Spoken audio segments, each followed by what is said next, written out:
Oh, hi. I'm just back from Taipei where I was attending a Polyglot Conference. Coming up, I lose my wallet in a foreign country, discover the meaning of Eggplant Hotel, speak 12 languages before lunchtime, and learn why Taiwan is connected to Polynesian languages. Oh, and capybaras. We are in Polyglot Conference today, 2025 in Taipei, Taiwan. I'm Brandy from Mexico, and you? My name is Wilfred, Willy. Yeah. The Polyglot Conference started in 2012 in Budapest, and it was organised by Alex Rawlings and Richard Simcott. And Richard still organises them. This year it was in collaboration with Terry Xie. The idea is to get people who love learning languages together so that they can learn from each other and talk to each other. I think what brought me here is just the love for languages, the love for community, the love for traveling. So as you meet more people, you get to see the way they see things, your perspective shifts. Also, you get to be inspired. The first one I went to was in Reykjavik, and I was a bit worried that people would be a bit nerdy and that it would all be very competitive, but it wasn't like that at all.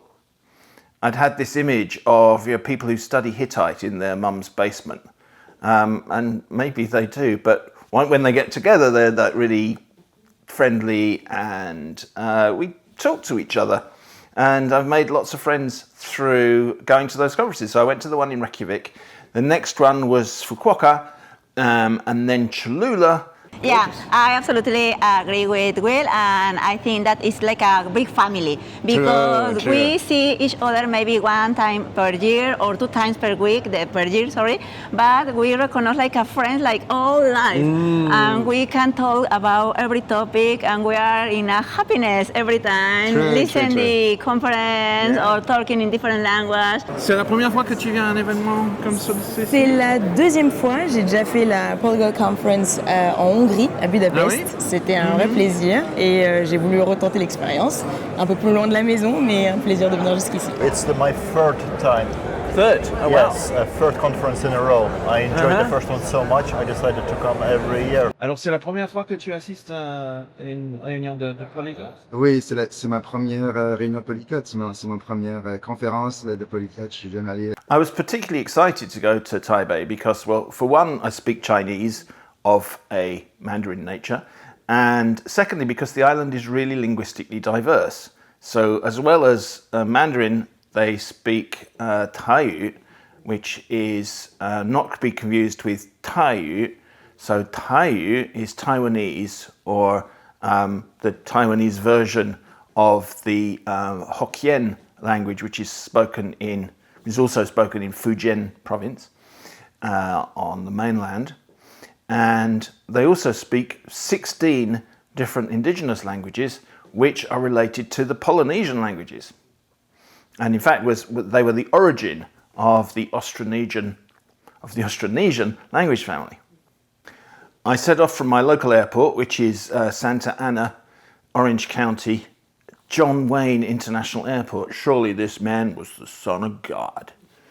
And then we flew to Seattle, where surprisingly it was raining, and then changed planes and got a flight to Taiyuan Airport, which is near Taipei. After 11 hours, we landed at Taiyuan, and it was already quite late in the evening. So I got off the plane. I'd heard that Taiwan still uses quite a lot of cash, so I went to an ATM, a cash point machine, a hole in the wall, as we say in the United Kingdom, and felt in my back pocket for my wallet, and it wasn't there.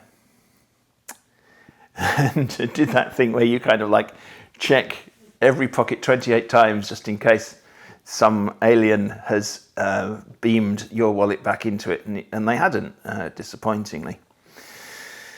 So I went to airport information. They were very helpful, and they put me in touch with the lost and found people, but it was lost but not found. So I had to face the idea of being in a cash-based economy with no cash, no means of getting any, and no credit cards. I did have Apple Pay on my phone and watch, and I had Uber, and luckily, so I was able to get to the hotel.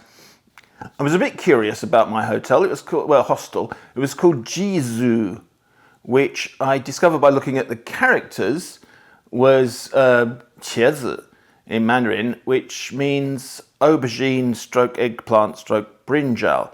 And apparently the eggplant emoji means something. So I was curious as to why they'd called the hotel that, but it turned out they just liked the colour and the fruit and the vegetable, and it was just a normal hostel type place. I had the weekend in Taipei before the conference and faced the challenge again of having no cash and no cards because there's no way of getting any cash at the weekend. And went down the road and there was this fantastic little place selling youqiao and doufu jiang, which is, they're called oil sticks or dough sticks. They're called, so literally oil sticks, that dough sticks and bean curd milk. I don't know how you milk a bean curd, but it's really delicious and it's kind of a traditional breakfast, but of course cash only. I then bought a transit card so I could get on the metro and the buses, and I discovered that you could get one of those with contactless, so with Apple Pay, but you couldn't top it up. You could only top it up with cash.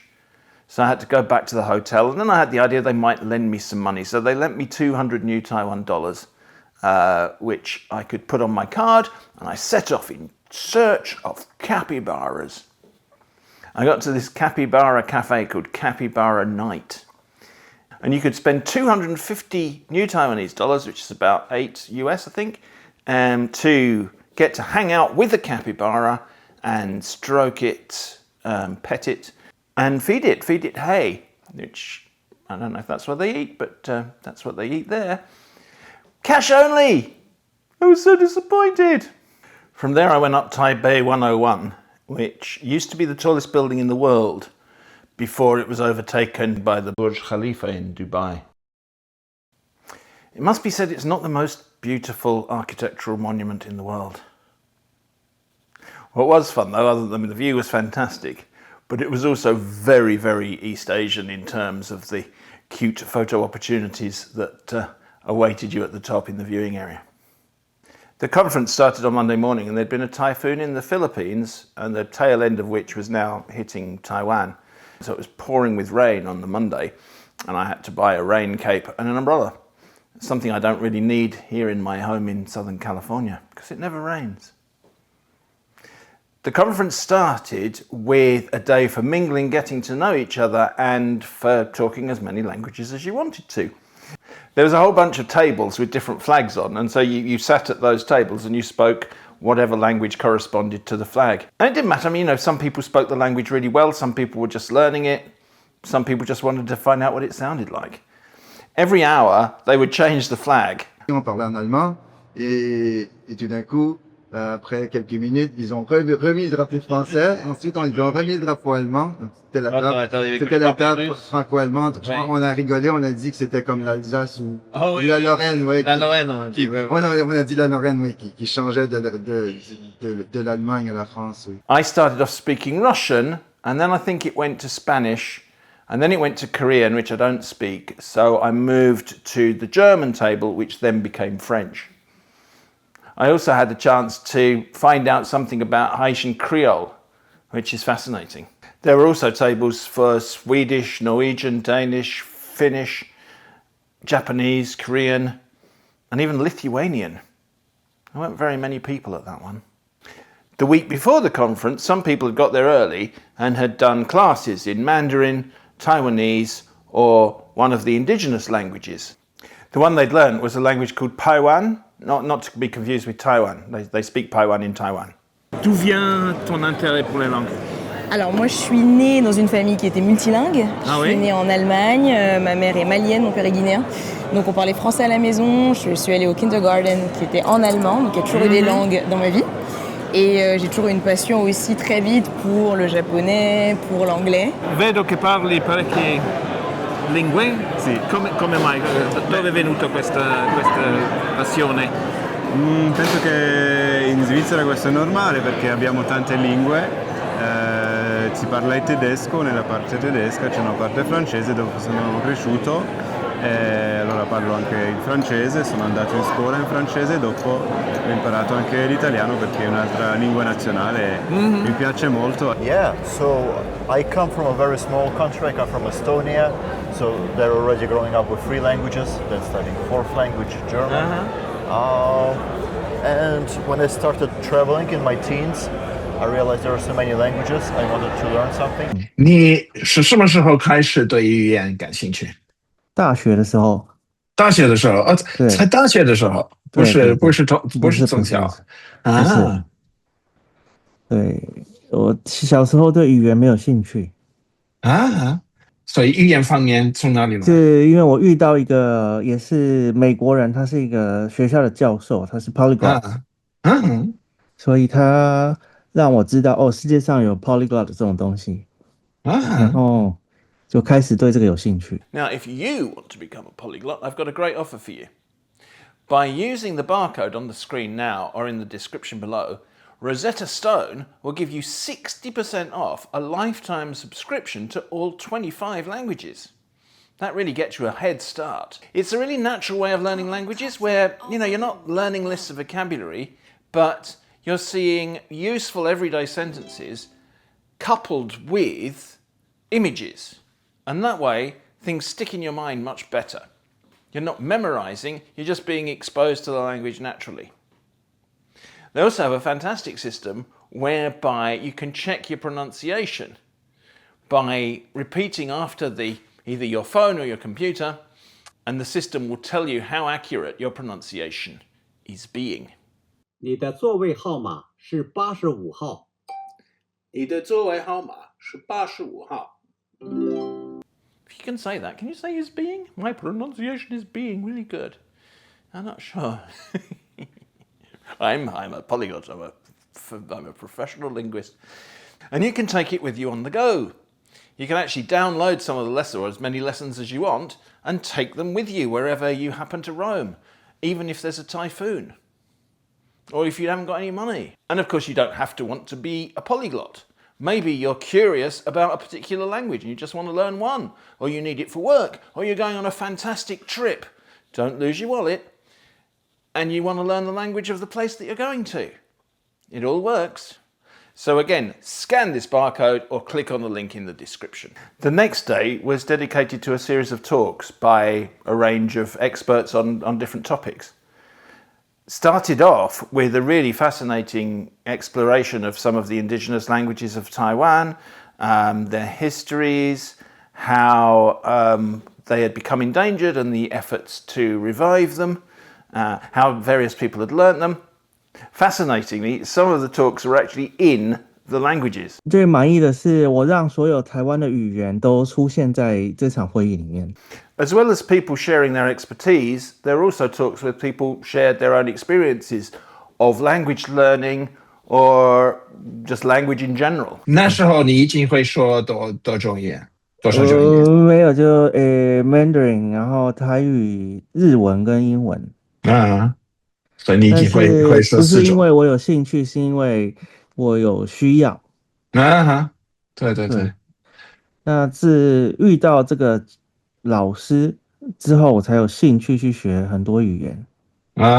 很多，那是说你学过多少种？很多像拉丁文啊、法文啊、西班牙文啊、俄文、德文都有试着去学。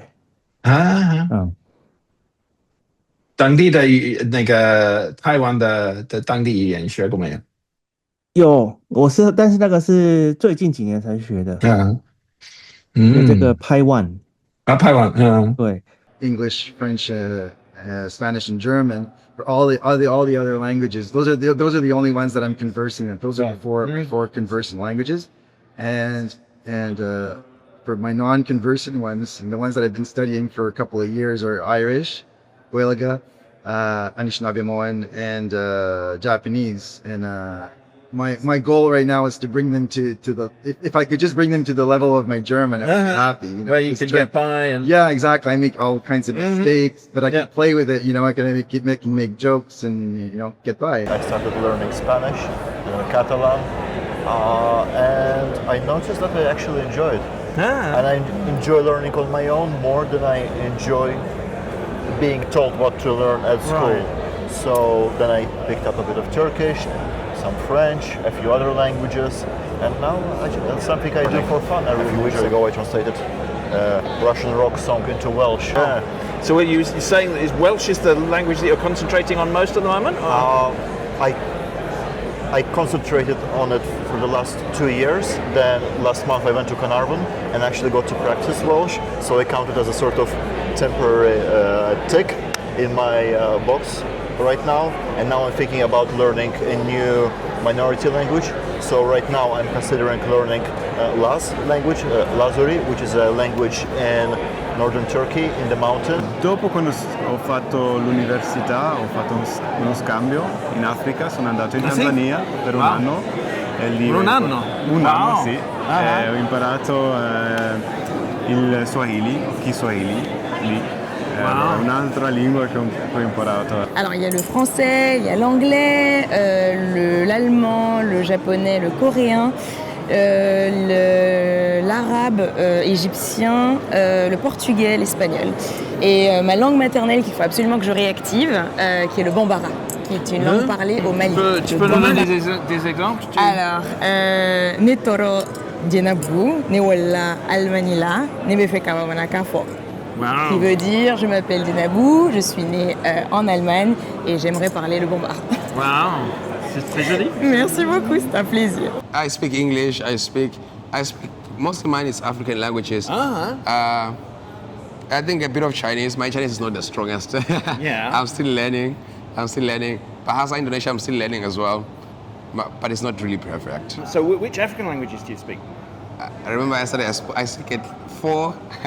Yeah, from my country, Zulu, Swati, Zulu, Xhosa, and Ndebele. It's just like, those are like Nepa or siblings languages, so it's easier for me to just switch between them. One particularly moving talk was by Diana Liu, who had initially grown up speaking Cantonese, but began when she was 14 to kind of feel ashamed of speaking a minority language that was at the time kind of not prestigious. So she started just speaking English and Mandarin, and that meant that she'd lost the ability to speak to her grandmother. And so she told the very moving story of how she spent a long time crafting a message to send to her grandmother when her grandmother was dying. And that she's then, since then, rediscovered the Cantonese language in memory of her grandmother, and as a representation of her culture and heritage. I ended up cancelling my talk because by this time I had a really bad sinus headache. So I went back to the hotel and missed the rest of the afternoon, which was tragic. I asked Richard if I could postpone, and he said yes. But because the typhoon was getting worse, there was a possibility that the government would declare an emergency day where all businesses would be closed and people would be encouraged to stay at home. So there may not have been a second day or a third day of the conference. 好，所以你是这次是举办这次的会议，对，那大概很辛苦啊。还好，比较困难的地方是因为我们会议那几天有台风，对，所以我们在私底下要做很多这个 Plan B， 所以那个比较辛苦，因为你不知道这个政府会不会宣布说这个要放台风假，因为台湾的政府是可以决定说明天不要上班上课，那我们就不可以有我们这个 conference。 I woke up the next morning and there were birds singing. after like 2 solid days of rain, of like absolutely non-stop rain, there were birds singing, and it was quite sunny. So the third day of the conference went ahead. Richard had managed to squeeze my talk in just after lunch. So after a morning of more fascinating talks, I wasn't taking any chances with lunch and ending up the kind of de facto translator and tech wizard. So I just went and grabbed a sandwich. There weren't so many people in my session, but I was still glad that I'd got to do it because it will end up on the video, which I will be able to share with you at some point in several months' time. And it went really well. I was really pleased. One thing that was funny was that I didn't have a laptop, so I couldn't see the progress of my own slides. And they were on big screens kind of next to me, but I had to lean forward to see. And I was constantly worried that I was going to nosedive off the stage, which would have been an interesting experience. Many of the afternoon sessions were about using AI to learn languages or to practice languages. And clearly things have progressed really quite a long way since I made the video that's linked. Well, the video that's here, but I'll link it in the description below because I don't want you to leave yet. Which was about my first efforts of practicing a language with ChatGPT. The big high point at the end of every conference is when Richard and the co-host announce the venue for next year's conference. And there's big drum rolls and they kind of give you clues and there's a big build-up. Right? Well, I'll see you on the 18th to the 20th of November 2026 in this venue. This is going to be your new home. So I hope you enjoy it. Thank you very much. And I'll see you next year here. You know where it is, right?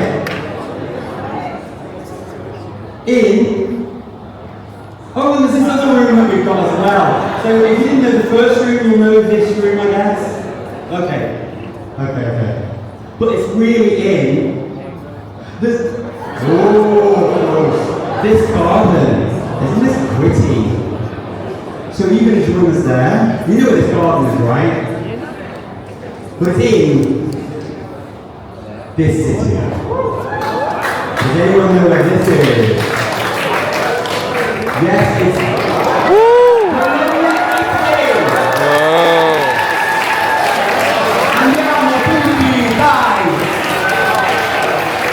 And so the exciting news was that next year is going to be in Bologna, which is fantastic. Magnificent food. I like a nice tortelloni and some good wine and the chance to speak lots of Italian. So really looking forward to that. Ci vediamo a Bologna l'anno prossimo?